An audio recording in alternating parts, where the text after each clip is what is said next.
Human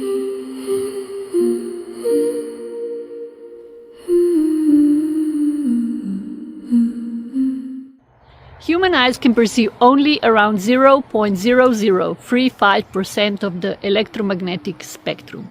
Have you ever wondered what might exist within the remaining 99.9965% of the reality that we cannot see?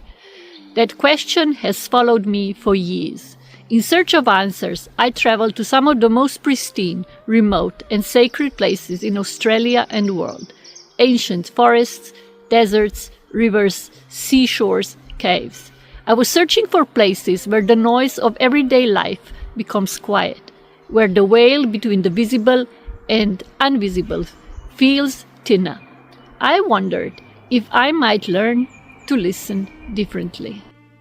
In this series, I invite you to walk with me through some of the Earth's oldest forests and sacred landscapes, to explore the stories, the mysteries, and perhaps even the whispers that generations have believed were hidden there safely beyond ordinary sight. And perhaps, if we can become quiet, present, and respectful enough, the forest might choose to open some of its hidden thresholds, allowing us a glimpse of the magic it has protected for thousands of years. Welcome to Beyond the Forest Veil series. And this is my magic stick. Forrest just shared it with me not long ago. For Wadanti people, the traditional owners of this land, Boranup has been a place of deep cultural connection for countless generations. Their ancestors have walked, cared, and known these forests for tens of thousands of years. Perhaps that's the real secret. The forest was never separate from us. Somewhere along the way, we simply forgot we were home. Join me, let's step into forest portals together.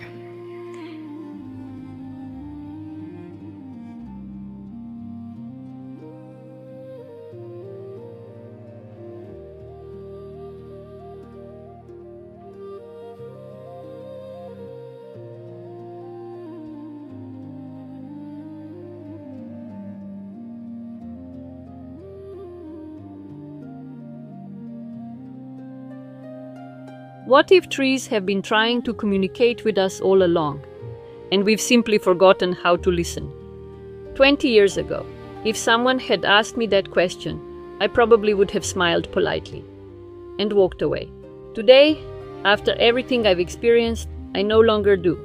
The reason I'm making this film at this time is because something very unusual kept happening.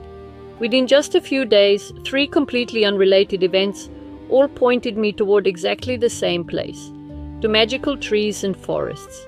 The first was an email. A lovely woman who watches my videos, and we shared some truly telling synchronicities before, wrote to me saying she felt I shared a deep connection with trees, and that I should make a documentary about them. Then something else happened. That same morning, as I opened my laptop, one particular video kept appearing on my screen, again and again and again. It showed 3 ancient oak trees in Serbia growing beneath a pyramidal mountain, beside a tiny church in a quiet clearing where people have gathered for generations. I know those oaks well.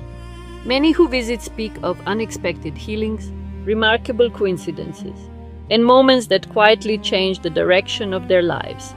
But that wasn't what caught my attention. Researchers had attached sensors to these ancient oaks, translating their tiny electrical signals into sound. And something extraordinary happened. When people approached the trees with genuine love, attention, and an open heart, the trees began to sing, not metaphorically, literally. Listening to that recording, I was suddenly transported back many years, to the first time I stood beneath those very trees with my dear friend Sasha, who has spent years researching Serbia's pyramidal mountain Artani and its forgotten traditions. The voice in my head kept whispering, "Call him, call Sasha." And I did. We hadn't spoken for quite some time. Different countries, busy lives, but as soon as we began talking, the conversation unfolded with that familiar feeling many of us have experienced, when life seems to be quietly arranging pieces long before we notice them. Sasha told me he'd been traveling throughout Serbia, documenting ancient sacred oak trees before they disappear from memory. Sitting with village elders, recording their stories, mapping every surviving tree, preserving something that once formed the spiritual heart of entire communities. Only later did I realize this wasn't simply another coincidence. It was the invitation. The next morning, I woke with a deep sense of peace.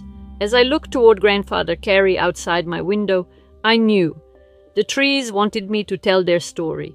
And that is how this journey began.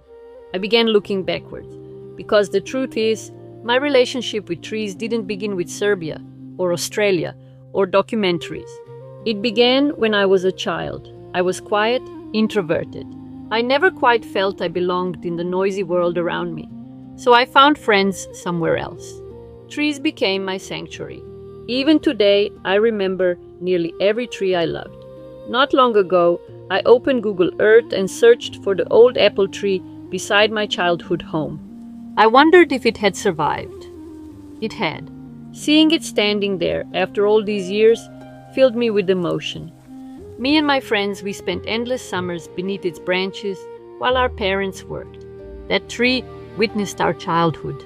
It knows every secret we ever shared. Tears, secrets, laughter, first love. Looking at it now, I sometimes wonder whether trees remember us long after we've forgotten ourselves. Years later, life brought me to the Kimberley in northwestern Australia. At first, I was there simply to photograph sandalwood stumps and trees. Long days alone in the bush, 45-degree heat, humidity that wrapped itself around everything. The air thick with the scent of sandalwood, eucalyptus, and rich Kimberley botany. Hour after hour, season after season, something inside me became quieter. The forest wasn't speaking out loud, it was teaching through presence, through stillness, through rhythm. That was where I truly began listening. The more time I spent among trees, the more I realized our relationship with them extends far beyond oxygen, timber, or shade.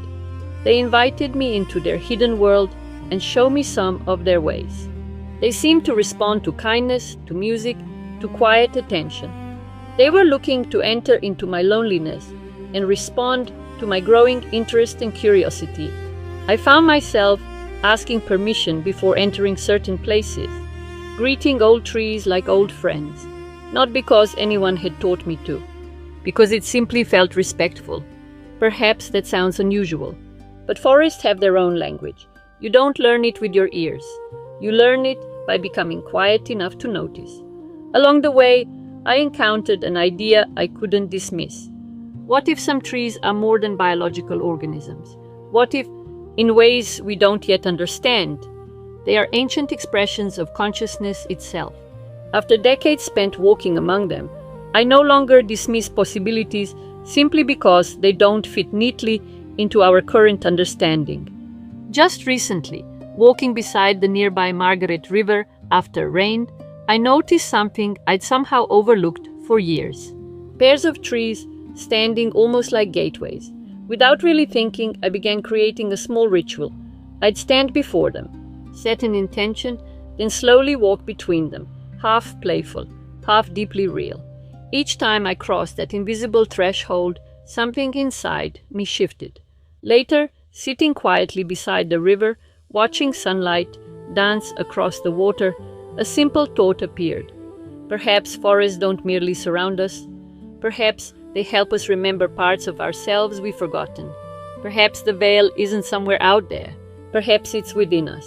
And perhaps every time we walk into a forest with an open heart, it becomes just a little thinner.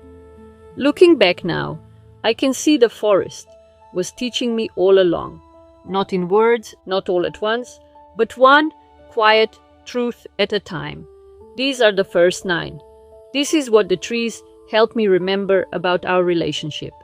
I came to realize that understanding the depth of that relationship may be the first step toward whatever lies beyond the veil.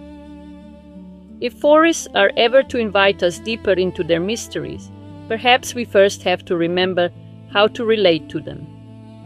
They are friends, healers, allies. They're here to listen when we're in trouble or when we simply want to share good news. I've come to feel they may be what once was human soul, here on mission to observe, learn more about life and deeply rest. They carry a deep awareness, an understanding that comes from having watched human life closely. Our struggles, our small dramas, our beautiful moments, they know it all. And with that comes compassion, a lot of it, and understanding, the kind one soul holds for another. However hard life gets, as long as you can walk beneath a tree, you've befriended. Or even just think of one, or start a new relationship with one for the first time, and tell it your pain, let yourself cry. There's still hope, because there always is. Every darkness comes to an end. Every hard situation transforms into something else eventually. That's the first thing they taught me. We can build relationships with trees the same way we build them with people. They are our coaches. Simply sitting in their presence, connecting with them, recharges us. We're batteries, in a sense, and life can be draining, challenging, wearing in ways big and small. Every cell, every organ carries its own torus field, and all of life runs on this principle. We each hold one major field too, our whole body living at its center. And trees are masters of torus fields. Being among trees, in a forest beside a single old friend, lets them recalibrate that field. It happens by resonance. A tree's healthy torus field touches ours, and like a tuning fork, our field begins to tune itself to theirs. That's how they charge us. They also teach us to slow down. Naturally, without effort, the nervous system settles. The whole body shifts into a state where it can reset, recalibrate, regenerate. Breath slows and deepens. The way mine has. Just telling this story. Putting these words together now, I feel that same peace, that same sense of connection. I feel the trees around me almost applauding, glad the story is being told. They were honored beings in Lemuria. Civilizations existed before ours, and given how vast the universe is, likely still do elsewhere. Here on Sacred New Earth, we've spoken often about Lemuria. It was one such civilization, and the Lemurians understood what trees truly were. They held them in deep respect, in a symbiotic, loving relationship. Trees were among the most honored beings in that whole structure. As I've come to understand, trees are portals, open gates toward the source of information some call the Akashic records. I'd go further. I believe they can reach even to the monad, the highest storehouse of knowledge, where the original blueprints and principles of all things are safely held. Wizards, druids, healers, and the good witches of many traditions work directly with trees, with their energy, their essence, to receive precise, accurate answers to whatever they were seeking. They are libraries of old knowledge and earth memory. They don't hold memory only as individual trees. They are collectively connected.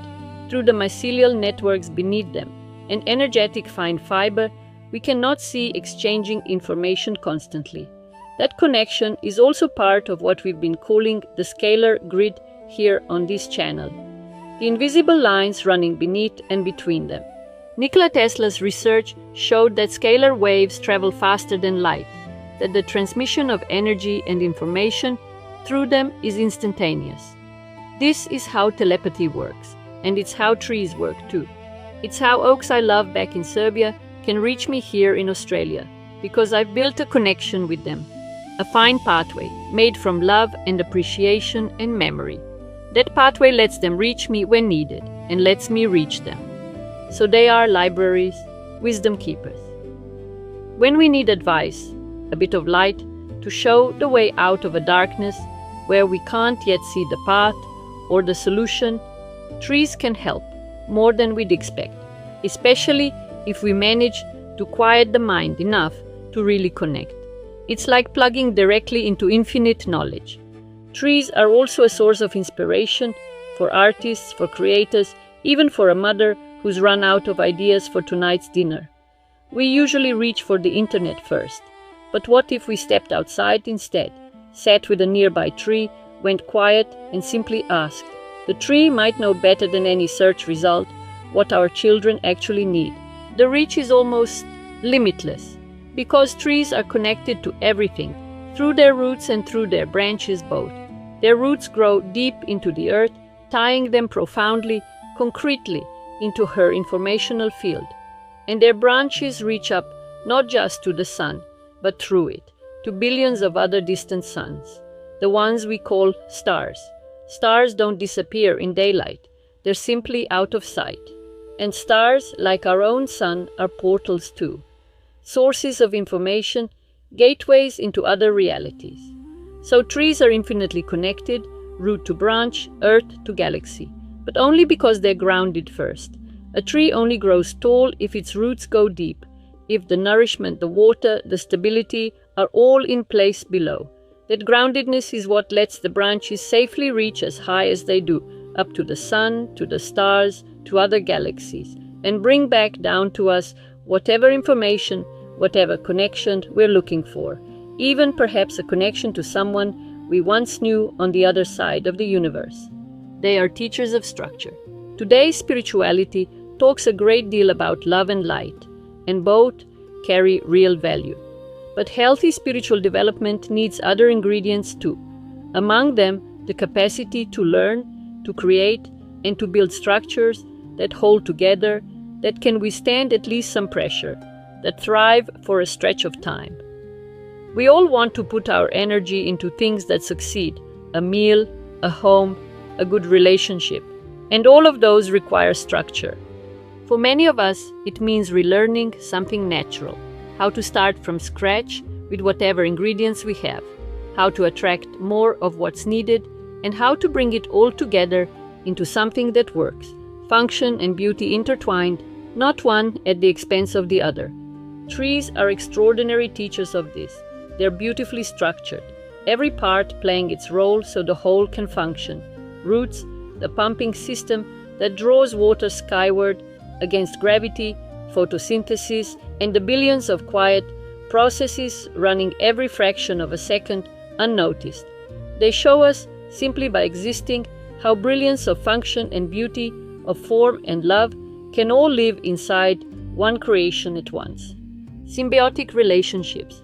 Trees teach us in the most obvious way about symbiotic exchange. We know this one already. They give us oxygen, we give them carbon dioxide.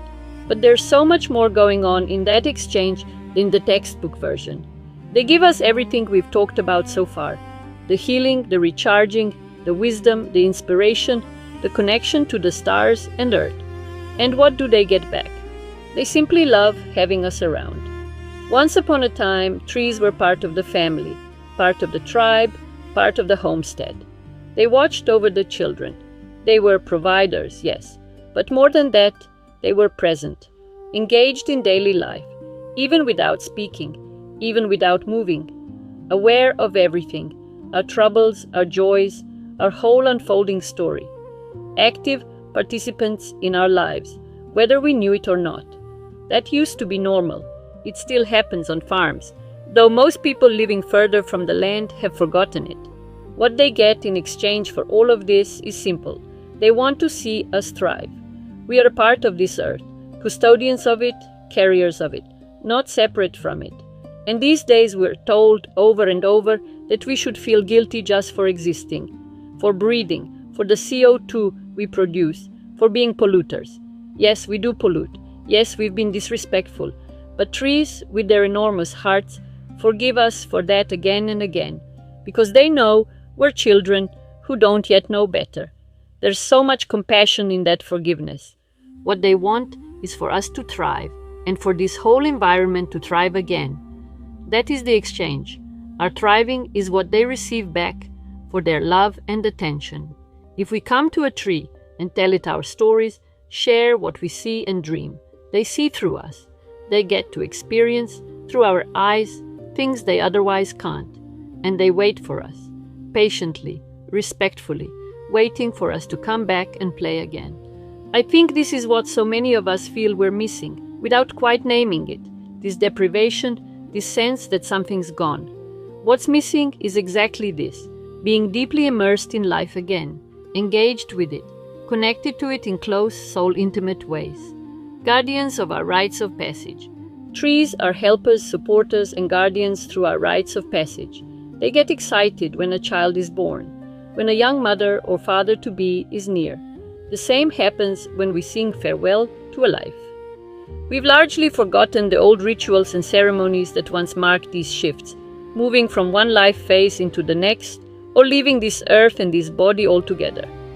Trees are wonderful counselors in these moments, listeners, space holders, advisors, libraries of knowledge, reminding us how to properly navigate an experience: puberty, marriage, the shift from active householder into retirement, menopause for women, the parallel passage for men. They hold that knowledge. They are libraries of it. We've just forgotten how to approach them, how to listen. In today's superficial pace of life, we've lost the thread of how to walk ourselves and our loved ones through these essential transitions, and especially how to navigate what comes after. They are about play too. And then they reminded me they're fun. We've touched some serious ground here, but trees are also about play.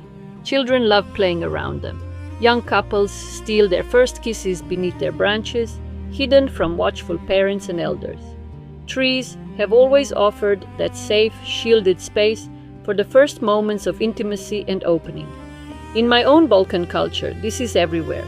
Every family farm has a tree, a table, long benches set in the shade, where families and whole communities gather for lunch. Every village has its central tree, often an oak, sometimes a wild chestnut, where the young gather in the evenings, where the men talk, where the women gather, where celebrations happen. Trees have always been the essential gathering point of village life, for reasons that go far deeper than simple shade. So this truth is, have fun. Village celebrations, dancing around the trees, under the trees, celebration of life itself. It's not all so serious. Belonging and community. Trees teach us a sense of belonging, of community. Every tree is aware, through its own senses, that it belongs to something greater, to the forest around it, to the earth beneath it, to the sun, and the wider universe it reaches toward. And with that belonging comes stability, comes support. Every tree supports the trees around it. Yes, there's competition too, for nutrients, for light, the way there is everywhere in nature. But that competition only makes them grow deeper roots, more spread out roots, reach further toward the sun. Symbiosis isn't a romantic idea layered on top of that. It's not soft. It's the reason a forest survives great storms, survives fires, because those symbiotic bonds hold the whole structure together under real pressure. Belonging becomes responsibility. Responsibility becomes care for one another. That is symbiosis.